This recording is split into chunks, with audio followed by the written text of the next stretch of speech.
ugomba gusoma birenze ibisanzwe ndakwe gusome n'ibitabo ijoro n'amanuzo catupushe sine 6 imbere y'ibamba murara ubu ntiwanayisoza konde witira ivuze ubu nuzi gusota bahita bakinja turaheza fo kugira ngo batatuvunira umuheta usota igipangu bagutuma nyoko ize ni mene bikururizo so wowe ugize doye wamugizwe nande se watowe nande uwo yiyumva nkande yagize iki kigo nice abahungu tukurusha imyaka ushaka gusara utaramara umwaka intega ziri guca amadrete zijye guteta hasi mu twana umuze mubuza bireke tureke gukomeza guca bilete kandi ndetse turazwi ko ubu nako tuba tugenda n'ibitabo umva bro utazagira umuswa wirinde kandi gusoma ni kata gusoma ni kata turi gusoma amasomo yacu none ngo nyori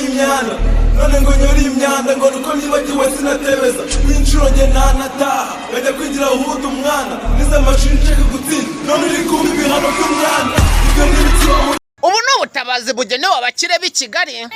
Abakire b'i Kigali bafite ikibazo yuko badafite ikibazo yuko bazigera babura amafaranga cyangwa ngo babura ahantu bayakura, ariko ikibazo bafite ni iki ngiki, nuko bareba mu byana babyaye bakabona nta na kimwe bazasigira imitungo bakoreye. Ukaba waribyariye nk'ibyana ufite amafaranga ariko ugasanga ntacyo wasigira etaje yawe ngo kizayibyaze umusaruro, dore ko byose biba byarashize byinywera urumogi.